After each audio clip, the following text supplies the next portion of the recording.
Vou ficar caladinho, quietinho. Então, oficialmente, sejam todos bem-vindos. Começamos a gravar agora, mas já havia 8 minutos de aula, né? Então, o exercício de revisão que vocês se comprometeram a fazer e fizeram com qualidade, sei disso. Vamos agora para a correção. Muito bem. Questão número 1, ela nos diz no enunciado, né, sobre a visão da organização dentro de um processo, né, que aí, quando a gente fala de processo, nós estamos falando de entrada, saída, claro que o processamento e a retroalimentação. Nós falamos que isso tem que estar em equilíbrio, tem que estar em harmonia. E aí eu pergunto para vocês, qual abordagem é esta? Atenção, antes de responder, vamos lembrar um pouquinho do que é essa entrada, saída, retroalimentação que está no enunciado, né? Muito bom. Vamos pensar num computador, tá? O computador vai representar para nós agora um sistema. O que nós digitamos no computador, no teclado, o nosso teclado é a nossa entrada, o dispositivo de entrada. Eu digito as informações pelo teclado, entrada. O meu monitor ou a minha impressora é a minha saída, é onde eu vejo o que eu digitei, é onde eu posso imprimir ou visualizar na tela, meu dispositivo de saída.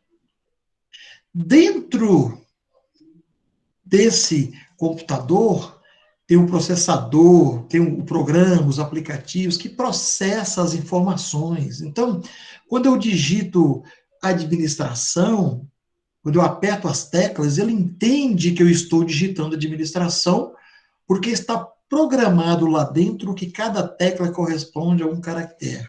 E ele forma a palavra administração. E aparece na tela. Bom, se a palavra administração for digitada errada, eu digitar duas letras aqui ao mesmo tempo, vai aparecer na tela errado para mim. O que eu vou fazer? Eu vou corrigir lá na entrada, no teclado, essa informação para que ela esteja correta. Não é assim? Digitei administração, mostrou para mim que está errado, eu vou corrigir. Essa correção, essa informação que me deu de que eu preciso corrigir, seria a nossa retroalimentação. Na empresa, seria aquele olhar lá no final, quando você faz um produto, retira o produto da prateleira, coleta uma amostra e fala assim, olha, esse produto não está bom, precisa ser corrigido. Precisa ser corrigido o quê? Ao tamanho. Então você volta com essa informação lá para a entrada e fala, diminui, aumenta. Vamos entender de outro jeito, vamos colocar a nossa organização aí agora como sendo o ar-condicionado, um aparelho de ar-condicionado. O que nós temos como entrada nesse processamento? A entrada vai ser você regulando, pedindo uma temperatura aí de 20 graus, 25 graus, por exemplo. Você pediu 25 graus. Tem um sensor que mediu a temperatura e falou assim, opa, está 30, então precisa esfriar. E ele liga um compressor, esse é o processamento, ele liga e manda resfriar o ar e continua medindo, falando, olha, agora está 28, continua abaixando. E ele vai abaixando até uma hora que ele fala, opa, atingiu 25, desliga. Muito bem. Isso que está acontecendo é esse processamento que nós estamos falando das organizações. Um processamento que leva em base as informações da entrada, lá na saída ele manda retroalimentar, dizer, olha, corrige ou então mantém. Tá? E para que isso esteja em harmonia, para que esteja dinâmico, é só lembrar daquelas engrenagens que nós falamos, que uma engrenagem, as engrenagens têm que funcionar muito bem, puxando um processo, empurrando o outro, em harmonia, em equilíbrio. E essa é uma característica de qual sistema, meus queridos? Qual é a abordagem que nós damos para um sistema desse tipo? E vocês me responderam, lá no exercício, que essa é uma abordagem sistêmica. Perfeito. É isso.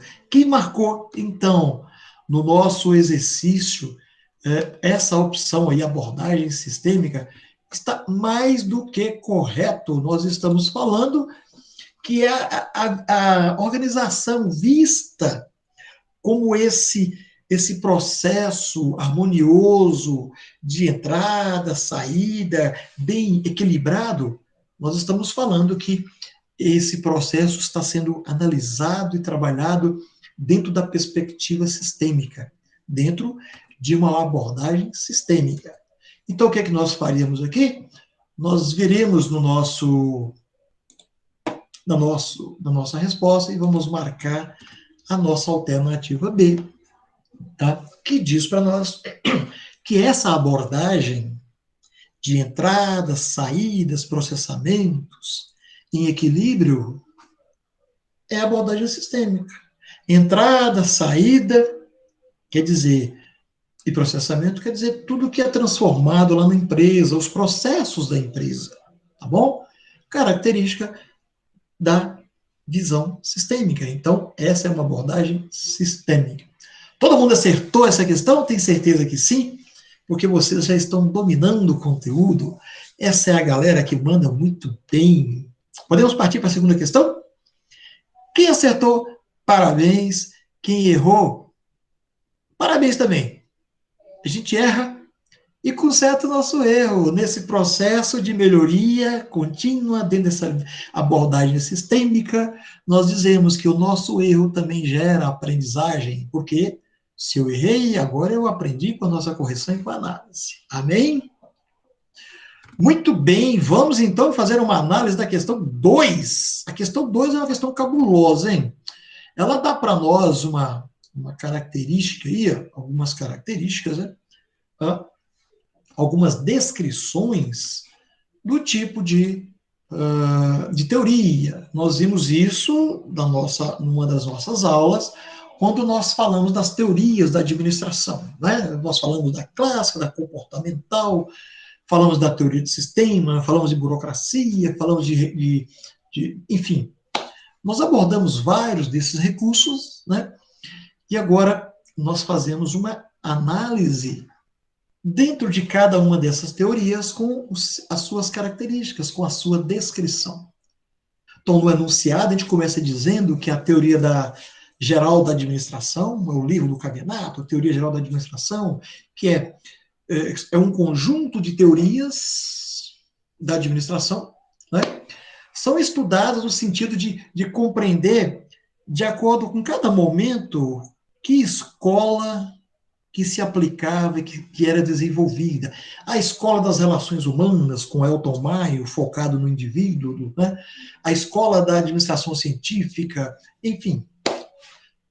Nós temos, então, as características e as teorias clássica, comportamental e sistêmica, dentro da teoria dos sistemas, né?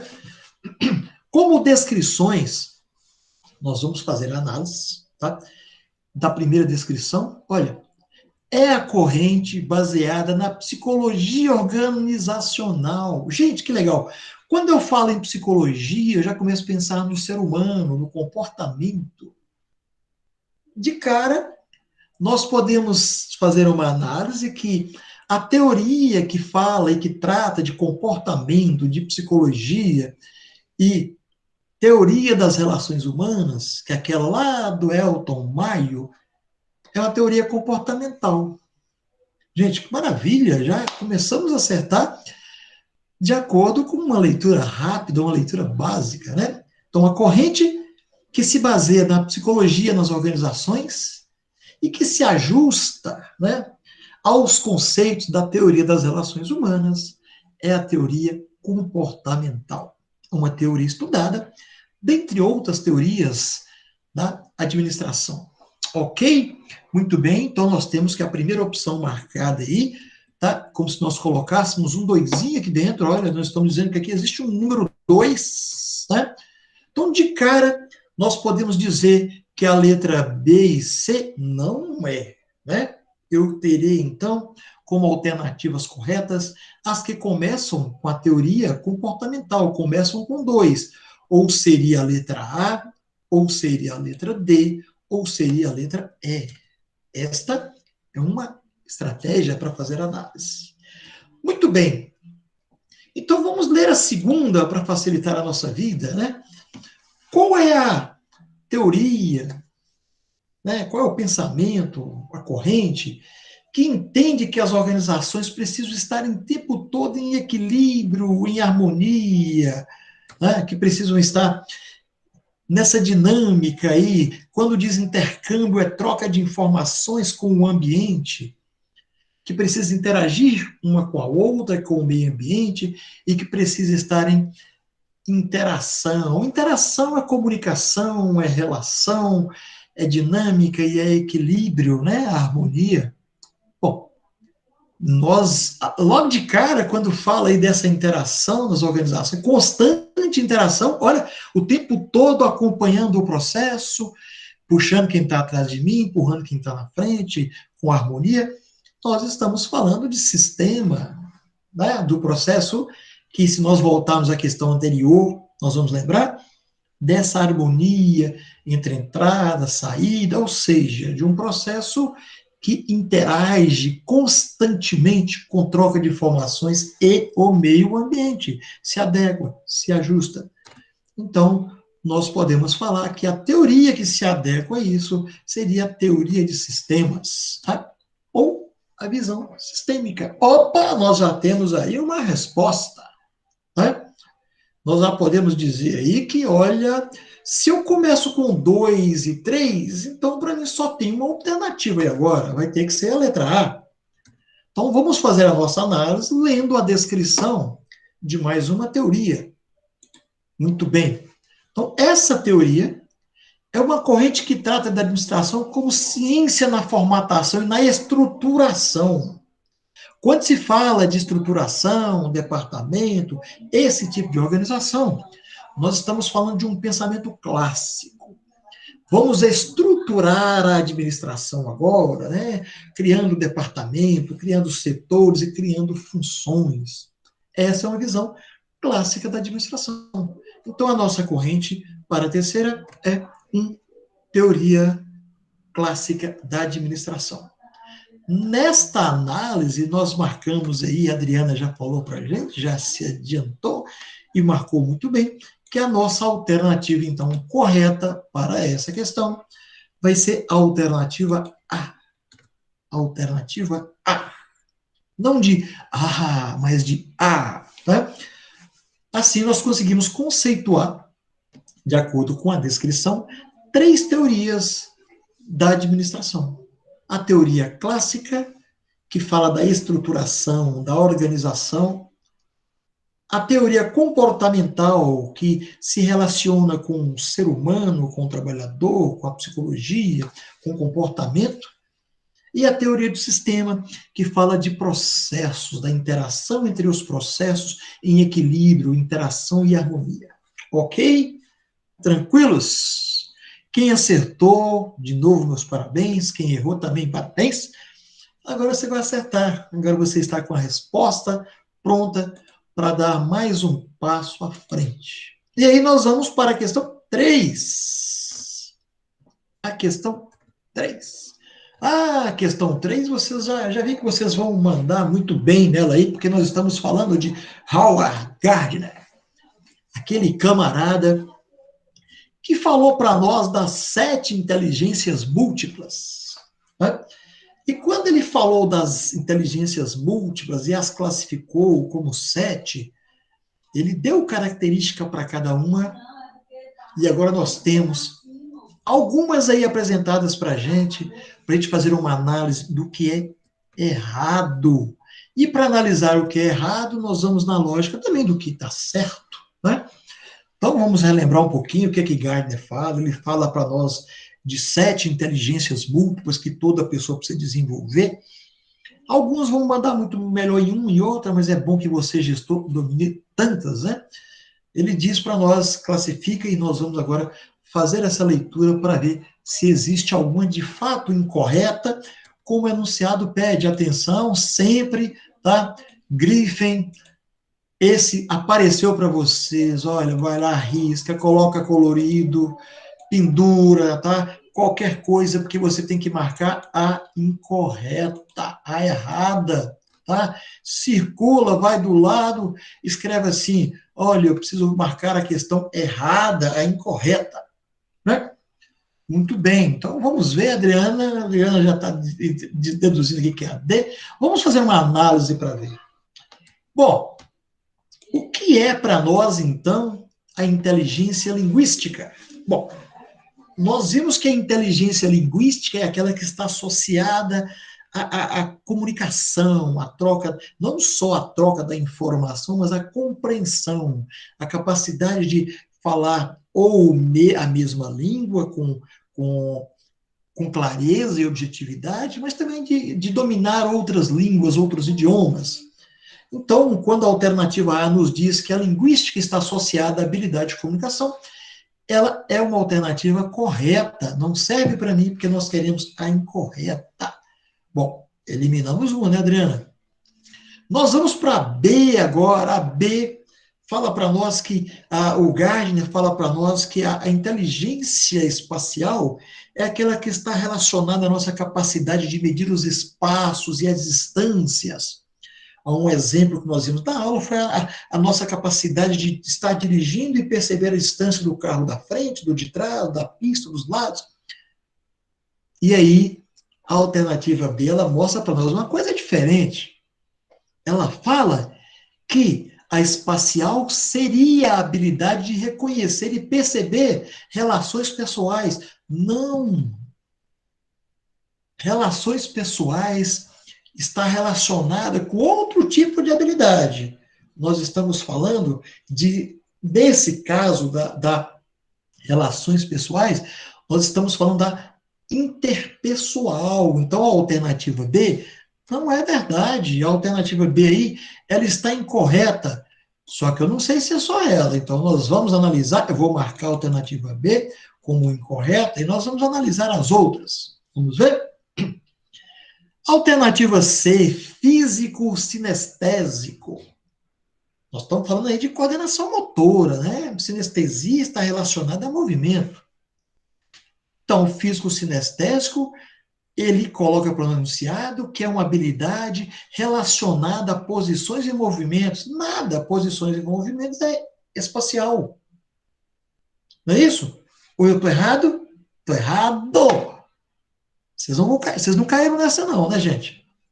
Coordenação motora, motora é de movimento. Lembre-se sempre, quando eu falar físico-sinestésico, eu estou falando de coordenação motora. Motor é o que movimenta. Então, a palavrinha-chave para nós, quando cair físico-sinestésico, quando cair esse tipo de informação, pensando em motor, é pensar em movimento. Então, o físico-sinestésico, essa nossa capacidade de nos movimentar, identificar posições, coordenação motora. Então, a alternativa C também está correta. Perfeito. Alternativa D. Pois é, Adriana. Se bobear, vocês cairiam na pegadinha mas eu não vou fazer uma pegadinha dessa com vocês, não, tá? A gente vai ser claro e objetivo, né? Bom, a alternativa D, ela fala para nós da inteligência interpessoal, que nós já vimos quando a gente analisava a B. A interpessoal está relacionada com a capacidade de interagir com os outros. Então, é a capacidade, a nossa inteligência desenvolvida nas relações com os outros. Não comigo, isso é intra. Né? Inter vem de interação, interrelacionar com os outros, interpessoal. Eu e o outro. Então, a alternativa D também está correta. Lógico matemático, lembra do professor Sebastião, que é professor de matemática, que fala umas coisas lógicas de vez em quando. Se ele é professor de matemática, ele faz operações com número, faz contas, ele faz deduções malucas o tempo todo. Então, lógico, o matemático realmente é a capacidade de realizar operações numéricas e de fazer deduções. Deduções, lógico, matemático. Ok? Então, letra E também está correta. Concluímos, então, que a nossa resposta incorreta é a alternativa B. Inteligência espacial não é a habilidade de reconhecer e perceber as relações pessoais. Se ela não é, essa afirmativa está incorreta. Então, vamos tomar cuidado que a resposta certa é a letra B, porque ela está incorreta. E é isso que o meu enunciado pede. Marcar a alternativa incorreta. Ok? Tranquilo? Bom, vamos avançar mais um pouquinho? Vamos então para a questão 4. A questão 4, eu pedi para vocês pesquisarem, e aí vocês pesquisaram, a gente vai até passar por ela rapidinho aqui, nós não vamos aprofundar, porque é muito conceitual, e depois nós vamos nos aproximar dessas técnicas, tá? Que nós vimos só algumas aí, né? Muito rapidinho, né?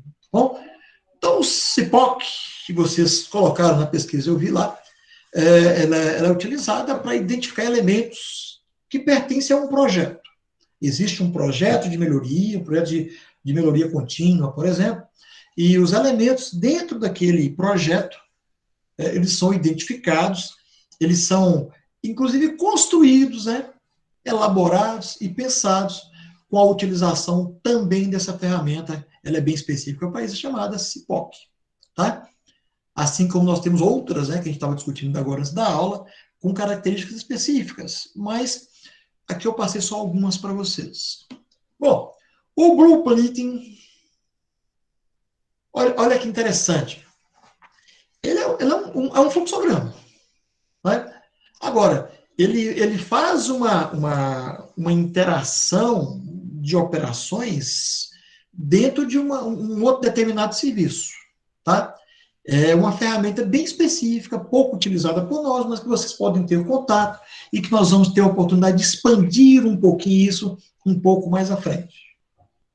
O fluxograma, vocês definiram, tem que ser alguma coisa próximo disso, tá?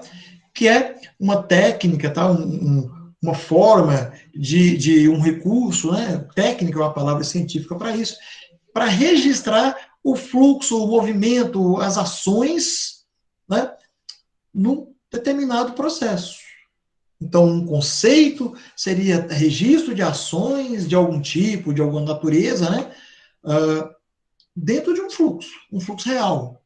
Vocês fizeram muito bem e mandaram muito bacanas. Não, perfeito, Gisele.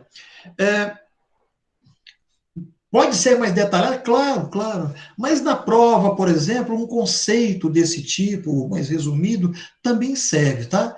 Vocês, quando respondem a questões abertas, a gente só não pode falar muito numa questão aberta se eu não conhecer profundamente o assunto, para não correr o risco de começar bem e depois falar bobeira, tá bom? Então, se você tiver algo que responda de forma mais objetiva, use essa resposta objetiva. Se você não lembra exatamente o conceito, dou a dica, dê um exemplo. Talvez você não lembre com as palavras o que responder, mas consegue exemplificar. Então, numa hora dessa, não deixe a questão aberta e use um exemplo como uma forma de responder uma pergunta aberta. Tranquilo? Muito bem. Vamos então para a questão 5. Questão 5. Olha aí o nosso fluxograma, aquele que nós conceituamos ainda agora, né? Muito bem. E o que a questão 5 pede para nós? Olha, o exceto, o professor já colocou ela aí em caixa alta, quer dizer, letras maiúsculas, está em negrito, né? Muito bem. O que quer dizer para nós vantagens de um fluxograma, exceto? Nós vamos excluir alguma coisa. Então, bora analisar alternativa por alternativa. Bom, um fluxograma permite verificar como os componentes do sistema funcionam? ou se ele deixou de funcionar, ele permite fazer uma análise se aquele recurso, se aquilo é interessante? Claro. A análise do fluxograma é essa, de possibilitar ver onde está o que funciona ou o que não funciona e fazer intervenção se necessário. Alternativa A, perfeita. Né? Alternativa B, ele diz para nós que é um entendimento mais simples, objetivo, do que outros métodos descritivos. O que é isso? Vamos entender? Descritivo é quando eu escrevo com as palavras, faz aqui, depois faz aquilo outro, um texto.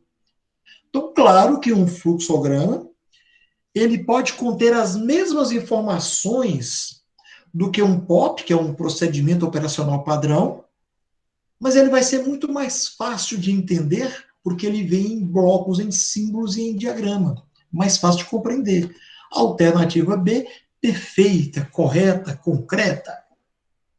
Alternativa C, um fluxograma permite facilitar a localização de deficiência? Claro, porque ele é mais fácil de ser percebido, a visualização de cada etapa, de cada passo é importante, para onde aquela informação vai, o que é feito com ele, os questionários. Enfim, a alternativa C também cita uma vantagem e não uma desvantagem, né? Alternativa C correta também. Alternativa D, aplicação a qualquer sistema, do mais simples ao complexo. Claro, não que o fluxograma vai ficar simples, né? Mas ele vai simplificar o complexo. Imagina você analisar um processo complexo de forma descritiva. Você vai ficar maluco, vai ler, não vai entender nadinha. E o fluxograma permite que você, através das suas características, que é mapear através de símbolos e diagramas, simplificar a análise desse processo. Então, aplicar, sim, do mais simples ao mais complexo, perfeitamente. Sobrou para nós a letra E, que o Cleison diz que é ela que nós vamos marcar. Vamos ver. Bom, aqui diz para nós que o rápido entendimento de qualquer alteração que se proponha nos sistemas existentes, por mostrar claramente as relações hierárquicas. Opa! Palavrinha hierárquica, grava aí para nós. Viu, Cleison? É legal nós sabermos que esse é o organograma, não é, professor? Esse é o organograma, exatamente. Olha, se eu estou falando de hierarquia, já mudou, já não estou falando, já não é mais fluxo. Hierarquia é organograma. Então, matamos a charada e a nossa alternativa é a resposta errada. Tá? Isso não é vantagem de fluxograma, não tem nada a ver. Isso aí é vantagem de organograma. Fechou? Questão 5, letra E. Bacana. Então, nós vamos agora para a questão 6. Olha, não vamos confundir, atenção, teleologia com teologia, né? Lembram disso? Questão 6. Vamos matar, então. Nossa, outro exceto. Nem eu percebi que tinha tanto exceto nessa prova. Pô, que bom, hein? Muito bem, então vamos lá, vamos falar. Olha, sobre o conceito de teleologia. Bom, teleologia eu já sei que não está falando de Deus. O que fala de Deus é teologia. Cuidado, hein? Cuidado com esses conceitos que se aproximam, mas que não tem nada a ver uma coisa com a outra, viu? Uma coisa é chacrete do chacrinha, outra coisa é chiclete de caixinha. Uma coisa é estilo de bode, outra coisa é biscoito fofão. Não tem nada a ver, né? Então vamos lá. O que é teologia? Qual é o conceito de teleologia? Vamos lá. Bom, estuda o comportamento com finalidade de alcançar objetivos, né? Claro. A ideia da teleologia é exatamente alcançar objetivos entendendo como que os processos se comportam. E vai influenciar claramente a ciência. A partir da análise, é possível dar outros significados. Alternativa A, perfeita. Esse é um conceito da teleologia. A alternativa B diz que o comportamento é explicado por aquilo que produz. É o que nós estamos falando na alternativa A, com outras palavras. Nós estamos falando que ele é explicado pelo que produz, que são os objetivos, né? E que o seu propósito, olha, aquilo que é o seu propósito, os objetivos, não é isso? Então, mais uma vez, a alternativa B, ela reforça, é um complemento, se não dizer a mesma coisa em outras palavras. Alternativa B, também correta, positiva. Alternativa C, os sistemas visualizados como entidades globais. Opa, falou entidades globais, atenção, falou em entidade global, tá? Ele está falando teleologia. Afinal de contas, o objetivo é alcançar objetivos dentro de uma finalidade e influenciar a revisão da ciência, não é isso? Então, ela busca objetivos e finalidades. Percebam que as três questões estão falando de objetivo e finalidade, não é? Se falou de objetivo, citou objetivo e finalidade, é teleologia, tá? Palavrinhas-chave para facilitar para nós. Letra letra D. A teleologia é Opa, nada a ver aqui, não é isso? Confundiram aqui chifre de bode com biscoito fofão. Não. O que estuda Deus é a teologia. Deus. Não é isso? Olha como é que eles confundem a gente, né? Olha só. Que coisa esquisita, não é? Aqui está falando do conceito de teleologia. Cuidado com essa pegadinha, tá bom? Vamos ler a letra D? Olha, a teologia é o estudo de Deus, das questões relacionadas à divindade, certo? Tá, a resposta certinha. Só que ela está falando de teologia, não está falando de teleologia. Não tem nada a ver. E nós estamos falando, atenção, para o comando, sobre teleologia. Se nós estamos falando sobre teleologia, o que não fala de teleologia está errado. Então, a alternativa D para nós está errada porque ela não fala de teleologia, ela fala de teologia. Cuidado com a pegadinha, tá? A questão D, ela está correta. Correta no seu significado, no seu conceito, mas ela não está correta com o nosso comando, com o nosso enunciado, que se refere não à teologia, mas à teleologia. Isso é uma tremenda de uma pegadinha, que vocês não vão Então, cair. aí seria a letra D, professor? Letra D. Porque, olha, a letra D está falando de teologia, mas nós estamos falando sobre teleologia. Então, fugiu de teleologia, não nos atende. Letra D. Vamos fechar a letra E para ver? Olha, a teleologia vem da palavra telos, né? Teologia vem de telos. Tem nada a ver. Teleologia vem de telos, correto. Significa propósito, fim, estudo dos objetivos. Olha só. Pensa comigo na dica que eu dei. Olha só, vou marcar aqui de vermelho para vocês verem, tá? Olha, falou de objetivos, não é? Telos, objetivo, falou. Ok. Falou de objetivo. Telos, objetivo. Falou de objetivos. Telos, objetivo. Falou de objetivos. Telos, objetivos. Olha, aqui poderiam até colocar aqui com o objetivo de estudar Deus, mas ficava, que significado tem o objetivo de estudar Deus? Então vejam que as outras três diz que a telos, que o telos relaciona com objetivos. Objetivos, objetivos, objetivos. Se não tiver objetivos e a palavra fosse teleo, estaria errado, tá bom? Vai estar sempre associado à ciência e ao objetivo da ciência. Alternativa D, meu querido Cleison, caiu na pegadinha, Cleison? Caiu na pegadinha? Então, a alternativa D é nossa, correta. Vamos para a questão número 7. Muito bem. Questão 7, vamos entendê-la. A questão 7 está falando aí do diagrama. Não, mentira. Está falando da abordagem clássica. É isso? Lembram daqueles 3 conceitos que nós demos? Reducionismo, mecanicismo, lembram? Matou a charada. Quando falar de abordagem clássica, está falando de mecanicismo, de fazer as coisas mecanicamente, está falando de reducionismo. Quando você foge da clássica, nós vamos para a sistêmica, nós estamos falando de expansionismo. Ok? Tranquilo? Então, outra coisa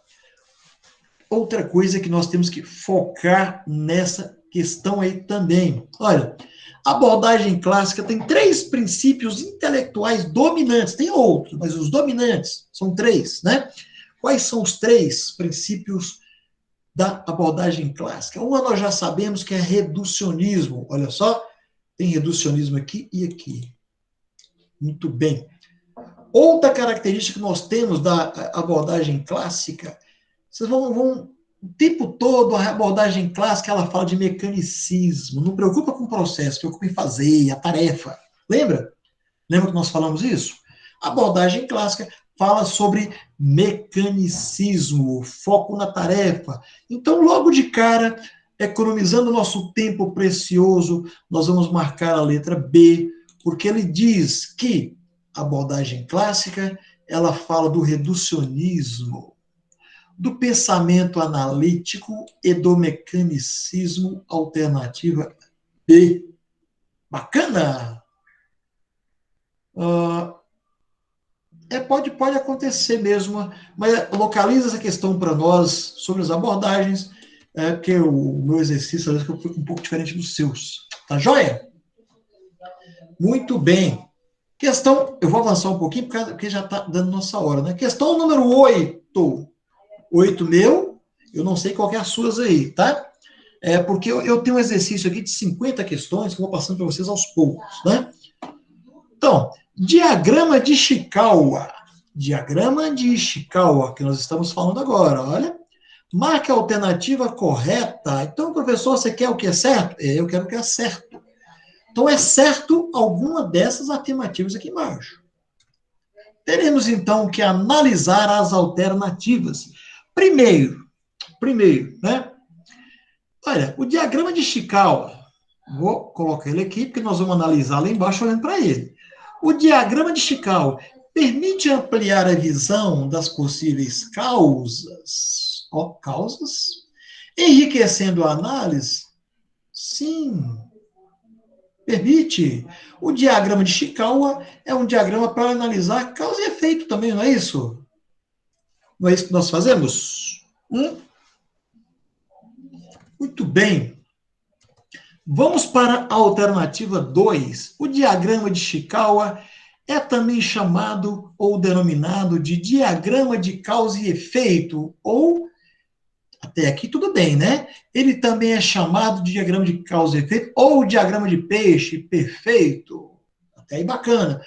Ou, vou até marcar isso aí porque está bacana até agora, ou diagrama de fluxo de dados. Mentira. Fluxo de dados é fluxograma. Então, isso aí não é verdade. A 2 não é verdade, tá? Nós não vamos cair nessa pegadinha. Viu? Ele é conhecido como diagrama de causa e efeito, espinha de peixe, enfim, Ishikawa, mas ele não tem nada a ver com fluxo de dados. Fluxo de dados é fluxograma. Fluxograma. Muito bem. Só um que está certo até agora, né? Vamos marcar um aqui de amarelo para a gente saber que ela está certa, não esquece, né? Vamos ler a 3 agora. As etapas de elaboração são descrição do problema, seta horizontal para a direita, brainstorming, agrupamento das causas em categorias. Sim, são os 6 M's. Correto, a 3 está correta. Nós fazemos um diagrama, uma seta horizontal, ok? Fazemos uma tempestade de ideias, todas as possibilidades, ok? Agrupamos as causas, sendo cada uma num M, os 6 M's. Então, ela está correta, ok? Muito bem. 1 e 3.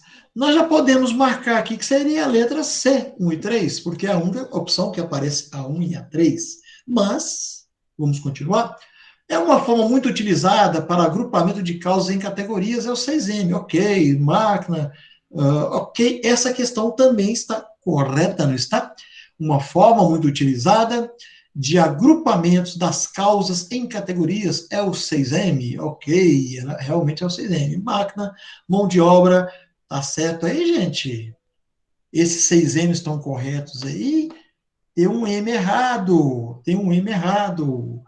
Então não tem nada a ver com o meio ambiente, né? Não tem nada a ver com medição. Opa, tem nada a ver com o meio ambiente. Ou não tem? Marcamos alternativa C de cara, porque nós estamos falando que a 1 e a 3 são as únicas opções. Eu não posso marcar todas porque a 2 está errada, ok? Eu não posso marcar a A porque não estão todas corretas. Letra C. Dá tempo de ver mais uma? Essa aqui se repete.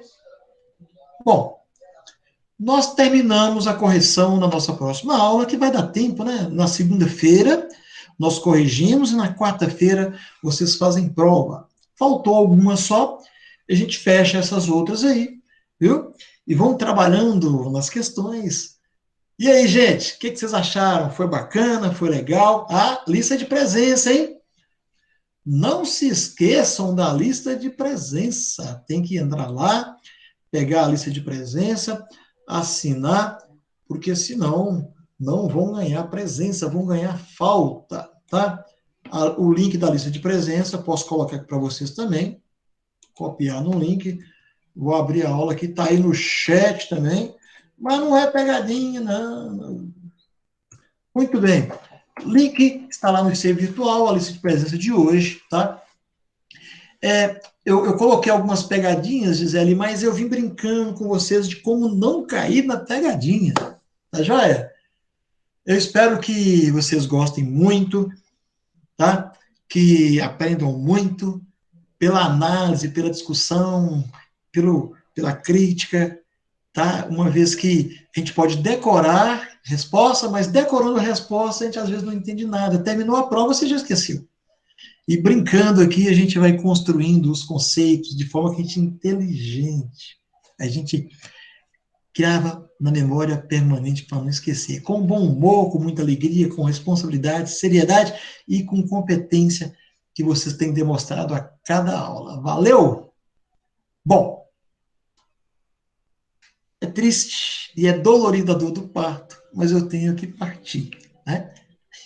Mais uma, viu, Cleison? Mais uma brincadeirinha, mais uma piadinha, para terminarmos a noite com bom humor, com alegria, com tranquilidade, já que eu só verei vocês agora semana que vem. Não é isso? Bom, vou interromper nossa gravação, viu? Até mais, fiquem com